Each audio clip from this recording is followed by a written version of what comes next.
Hello नमस्कार. मी पूजा अजून एका माझ्या नवीन व्हिडिओमध्ये अगदी सर्वांचं मनापासून स्वागत करते. तर माझ्या यूट्यूब चॅनलचं नाव आहे पूजा लाईफस्टाईल व्लॉग म्हणून.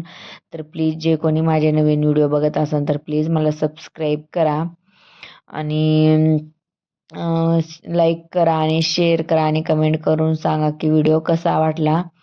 तर आज संडे होता. संडे म्हणलं की ना निवांत उठायचं असतं आणि निवांतच कामं वगैरे चाललेले असतात. पण मी रात्रीच ठरवलं होतं की आज लवकर उठायचं आणि गोधड्या वगैरे लवकर धुवून टाकायचे आणि मग नंतर बाकीचे कामं वगैरे करायचे. पण असं झालंच नाही. तर रात्री उशीर झालं होतं झोपायला, तर मग सकाळी जागच आली नाही. त्याच्यासाठी मग उशीरच झालेलं. तर मग जाऊ द्या म्हणलं, उशीर झाला तरी गोधड्या वगैरे धुवून टाकूया, कारण की मग हे पण घरी होते. रविवार म्हणलं तर मग कबीरला पण काही टिफिन वगैरे द्यायचं नसतं आणि मग निवांतच होतो. आणि मग हे घरी असले ना तर मग आबिरला बघणारं असतं, त्याच्यासाठी मग काही टेन्शन नसतं. त्याच्यासाठी म्हणलं आता हे घरी आहे तर जाऊ द्या म्हणलं, किती उशीर झाला ना तरी आपण धुवूनच टाकायला पाहिजे. कारण की आज आज उद्या उद्या करत करत खूप दिवस झाले त्याच्यामुळं. आणि मग हे सू वगैरे करतात ना तर मग वास पण येतात. आणि आता कसा उन्हाळ्यात जास्त काय आपल्याला गोधड्या वगैरे रग वगैरे पांघरायला लागत नाही. त्याच्यासाठी एकदा जर धुवून वगैरे ठेवलं ना तर मग टेन्शन नसतं. त्याच्यासाठीच मग पहिले चहा वगैरे बनवून घेतला, सगळ्यांनी चहा वगैरे पिऊन घेतला आणि मग आहोंसाठी पाणी वगैरे ठेवला आणि मग नंतर भाजी वगैरे बनवायला घेतली. कारण की मग स्वयंपाक वगैरे राहिलं ना आणि मग असं गोधड्या वगैरे धुवायचं म्हणलं ना तर खूप जास्त भूक लागून जाते. कारण की ना मग ते उचलायला ह्याला एनर्जी पाहिजे. त्याच्यासाठी मग मी म्हणलं की खूप जास्त उशीर वगैरे होऊन जातं. त्याच्यानंतर मग कामं करता येतात पटापटा. एकदा जर स्वयंपाक वगैरे झालं तर मग काही टेन्शन नसतं. मग त्याच्यासाठीच मग पाणी वगैरे त्यांना गरम करायला ठेवलं आणि आबीर झोपला होता तोपर्यंत मी म्हणलं आता भाजी वगैरे बनवून घेते आणि मग उठलं तरी मग हे आहे त्यांना बघण्यासाठी. तर त्याच्यासाठीच स्वयंपाक वगैरे मग पहिले बनवून घेतला आणि मग त्याच्यानंतर भाकरी वगैरे टाकवायच्या होत्या. आणि काही जर काम करायचं म्हणलं तर कामात काम, एक्स्ट्रा काम काही पण निघून जातं. तर मग भाजी वगैरे बनवून घेतली आणि मग त्यांना एक कपाटामध्ये एक रिकामं जागा करून द्यायची होती त्यांचे कपडे वगैरे ठेवण्यासाठी. तर मग त्याच्यातच खूप जास्त वेळ गेला आणि मग एक कपाट त्यांना रिकामा वगैरे करून दिला आणि मग त्यांच्यानंतर त्यांनी कपडे वगैरे सगळे व्यवस्थित लावून घेतले. कारण की ना मग त्यांच्या हाताने लावलं ना त्यांना त्यांचे कपडे वगैरे सापडून जातात. त्याच्यासाठी ना मग ते त्यांचं त्यांचंच ठेवतात वगैरे. तर मग ते ठेवून वगैरे घेतले आणि मग मी भाकरी वगैरे बनवायला घेतली. कारण की ना मग आम्हाला जेवण पण करायचं होतं आणि मग मला गोधड्या वगैरे पण धुवायचं होतं. आणि गोधड्या धुवायचे तर विचार केलं, पण सकाळपासूनच इतका जास्त आभाळ झाला होता ना की खूपच जास्त. पण म्हणलं जे आता जेवढी धुता येईल ना तेवढे धुवून टाका. कारण की माझ्याकडे रोगा वगैरे आणि गोधड्या वगैरे खूप जास्त आहेत. त्याच्यामुळं मग म्हणले थोडंफार धुवून टाकू आणि थोडंफार नंतर पण धुवता येईल. त्याच्यासाठी तर बघते काय तर सकाळपासूनच आभाळ झालेलं. पण तरी पण मी धुवायचंच ठरलं होतं. तर मग जाऊ द्या म्हणलं धुवूनच टाकूया. नुसतं आज आज उद्या उद्या होऊ लागले त्याच्यासाठी. आज तर माझं काही खरं नव्हतं. कारण की जेवढं खाल्लं पिल्लं होतं तेवढं सगळं कपडे धुण्यात माझी एनर्जी जाणार होती. कारण की ना मग खूप जास्त दम लागते गोधड्या वगैरे धुवायचं म्हणलं ना. तर मग खूप झालं असं की अहो म्हणले की थांबतो मी, तू धुवून टाक. आणि नंतर त्यांना अचानकच काम निघालं तर मग ते गेले. आणि बघा ना आज माझा आबीर कधी नाही इतक्या वेळ झोपणार, आज खूप वेळ झोपला. कारण की मग ते झोपल्यामुळं मग मला गोधड्या वगैरे धुता आली नाही. तर मग मी सगळं भिजू घातलं होतं आणि मग हे म्हणले की मी आहे तोपर्यंत धुवून टाक. आणि मग अचानक काम आला त्यांचं तर मग ते गेले होते. तर मग जाऊया म्हणलं आता ते गेले तर आता हे सगळं धुवून टाकायला पाहिजे.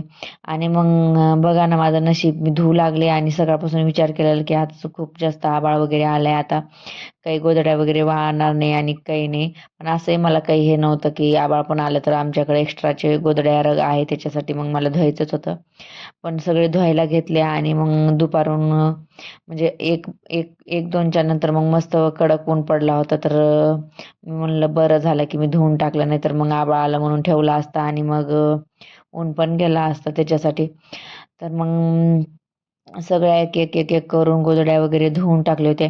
आम्ही ना नळाच्याच पाण्याने धुणार होते आणि गच्चीवर धुणार होते. कसं गच्चीवर काकूनी नळ नळ वगैरे काढलेले आणि मग गच्चीवर कसं तिथलच्या तिथं धुवून आपल्याला वाळवता पण येतं. त्याच्यासाठी पण काकूला विचारायला गेले तर काकूने सांगितलं की नळ बंद आहे, चालत नाही आहे. तर मग तर जास्तच हे झालं आता कसं धुवून आणि कसं नेऊ म्हणून. पण जाऊ द्या म्हणलं आता आपण ठरवलंय तर कसं तरी धुवून न्यावंच लागन. त्याच्यासाठी मग जेवढ्या गोधड्या धुता येतात ना मग धुवून वगैरे ना वरतीच मग मला न्यावं लागलं, कारण की ना वरी खाली करायला तर खूपच जास्त दम लागला होता. कारण की मग वरच्या वरी धुवून तिथं टाकता येतं त्याच्यासाठी मग काही वाटत नाही, आणि खालून वरती न्यायचं म्हणल्यावर मग बघायचंच काम नाही. तरी पण मी नेलं जसं तसं नेता येईल तसं. मग सगळ्या एक एक गुदड्या करून धुवून वर टाकून दिल्या, आणि मग त्याच्यानंतर मग रगा वगैरे राहिल्या होत्या आणि मग ते पण धुवायचं होतं. आणि मग जेवढी पण टाकी भरली होती ना ती सगळी रिकामी झाली होती. आणि माझे नशीब बघा, सकाळपासून एकतर ऊन पण नव्हतं, आणि माझं पाणी पण जेवढं टाकीमध्ये भरलं होतं ना तेवढंही रिकामी झाली होती. त्याच्यात मग नळालाही पाणी आलं आणि ऊन पण मस्त कडक पडलं. बघा ना एका दिवशी असं काही म्हणजे बघा आज माझ्याबरोबर छान झालं. तर मग नळाला पाणी पण आलं होतं, तर मग जेवढं पण मला ते टाकीमध्ये जेवढं पाणी होतं ना तेवढं सगळं धुवून टाकलं. आणि मग अचानकच नळाला पाणी आलं होतं, कारण की मलाही माहीत नव्हतं की आज नळाला पाणी येणार आहे. कारण की असं ठरलेलं नसतं की ह्या दिवशी नळाला पाणी येणार आहे, अचानकच कधी पण येऊन जातं आणि मग नंतर भरावं लागतं. त्याच्यासाठी मग सगळे गोधड्या वगैरे धुवून घेतले आणि नळालाही पाणी आलं. आणि झालं असं की जे आमचा पैप होता ना, तर शिवालाल महाराज जयंतीच्या निमित्त मुलांनी तिकडं पैप नेला होता, तर ते पैपाला फोडून पण आणलं आणि थोडंसं कट करून पण हे टाकलं, तर मग पैपच पुरत नव्हता.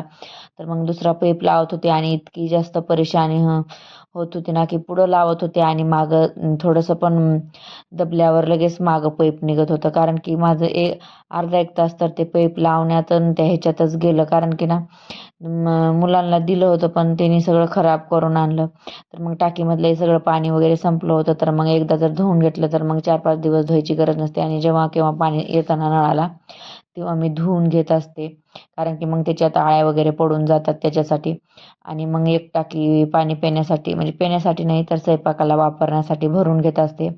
कारण की स्वयंपाकाला खूप जास्त पाणी लागतं, त्याच्यासाठी मग ही टाकी मी बाहेरच भरून ठेवते. कारण की ना मग घरात जागा वगैरे नसते. आणि मग बाहेर मी घरात एकच हांडा वगैरे भरून ठेवत असते आणि मग बाहेरही टाकी भरून ठेवते. एकदा टाकी भरून वगैरे ठेवली ना तर मग नंतर आपल्याला जसं लागतंय तसं हांडा रिकामा झालं तर मग मध्ये नेता येतं त्याच्यासाठी. मग बरं झालं म्हणलं नळाला पाणी आलं तर मग आता धुता येईल. मग तिथलच्या तिथं सगळं भरून वगैरे घेतलं होतं. आणि मग टाकी वगैरे भरायची होती आणि टाकी ना मला धरूनच भरायची होती, कारण की ना पैप थोडं पण दबलं ना तर लगेच मागं निघत होतं. त्याच्यासाठी ना टाकी मग हातात धरूनच पाणी वगैरे भरलं. आणि माझ्या आज आबीने ना खूप म्हणजे मला हे केलं, कारण की आबीर झोपला होता म्हणून आज मला ना काहीच वाटलं नाही आणि पटापटा सगळे कामही झाले. आणि ज्या मला आज पाहिजे होतं ना पांघरण्यासाठी, तर ते मी खालीच टाकून दिले, कारण की त्या मस्त ऊन पडत होता आणि मग हे लवकर वाळून जातात. अजून म्हणलं उद्या वरती टाकायचं गच्चीवरती ना अजून घेऊन यायचं, त्याच्यामुळं मग खालीच जे जे आपल्याला लागणार आहे ना ते खालीच टाकून दिले होते, कारण की हे लगेच वाळून जातात. आणि आता कुठं थंडी वगैरे पण जास्त नाही आहे, त्याच्यासाठी मग हे जे लागणार होते ना ते खालीच मी टाकून दिले. आणि मग बाकीचे सगळे वरती न्यायचे होते गच्चीवरती, आणि मग सगळे एक एक करून हे करायचे होते. आणि मग नंतर गच्चीवर एक एक करून ठेवून आले आणि आबीरला आणि कबीरला ना गच्चीवरती हे चटई टाकून त्यांना तिथं खेळवायला लावलं होतं, कारण की ना मग खाली त्यांना कोणी बघणारं नव्हतं. आणि आमच्या आहोंचा ना अचानकच काम वगैरे निघलं होतं, त्याच्यासाठी मग ते गेले होते. आणि मग कबीरला ना लक्ष दे म्हणून सांगितलं होतं, तर माझा कबीर आज गुणी बाळ झालता, कारण की आबीरला त्याने खूप बघितलं. मला जोपर्यंत हे सगळं वरती आणायपर्यंत सगळं टाकायपर्यंत आबीर त्याला सांभाळत होता. तर मग हे सॉरी कबीर त्याला आबीरला सांभाळत होता. तर मग तोपर्यंत मग मी हे सगळं टाकून घेतलं एक एक करता. आणि सगळं गच्चीवर मग इकडून तिकडून सगळं टाकून घेतलं, कारण की एकदा धुवून जर आपण धडी करून ठेवून दिलं ना तर मग डायरेक्ट आपल्याला जेव्हा लागतात तेव्हा काढता येतं त्याच्यासाठी. आणि मग मुलं वगैरे सू वगैरे करतात ना त्याच्यासाठी मग खूप ते तसंच पडून असतं आणि खूप वास वगैरे येतं त्याच्यासाठी. तर मग आबीर ते खेळत होते कबीर आणि ते त्याच्यापर्यंत मग माझे सगळे कामं वगैरे आवरले. आणि इतकी जास्त मी दमले होते ना, म्हणजे खालीवर खालीवर करून. आणि भूकही बी खूप जास्त लागली होती, पण आता काय करणार, आता धुवायचं होतं तर त्याच्यामुळं मग चला म्हणलं पहिले सगळे धुवून घेऊया आणि मग धुतल्यावर नंतर तर मग जेवायचंच आहे. आणि झालं असं की कपडे तर गोधड्या वगैरे तर जसं तसं धुवून घेतलं. आणि मग त्याच्यानंतर माझे ह्यांचे मित्र वगैरे आले होते, तर मग बघायचं तर कामच नाही. मग एक्स्ट्राचे काम खूप जास्त पडले तसेच. आणि मग सगळं टाकून दिलं आणि बाकीचे सगळे कामं वगैरे माझे आवरून गेले होते. तोपर्यंत चला म्हणलं भेट तर कसं. हाय हॅलो नमस्कार, मी पूजा अजून एका माझ्या नवीन ब्लॉगमध्ये अगदी सर्वांचं मनापासून स्वागत करते. तर आज आमच्या नळालाही पाणी येणार होतं आणि नाही, नळाला नव्हतं येणार, असंच काकू त्यांच्या झाडाला ना इतके सारे हे लागलेले आहेत ना, नारळ ते, आणि चिक्कू पण खूप लागले आहेत. म्हणजे ह्या वर्षी ना चिक्कूला ना आंब्याला इतका मोर आलाय ना, खूपच जास्त. तर बघा किती छान दिसतंय आणि खूप मोठाले चिक्कू आहेत बरं का, खायला खूप गोड आहेत. म्हणजे साखर पण त्याच्यासमोर काही नाही, तितके गोड आहेत. तुम्हाला जवळून दाखवते बघा. हे बघा, तुम्हाला दिसतंय ना किती लागलेले हे.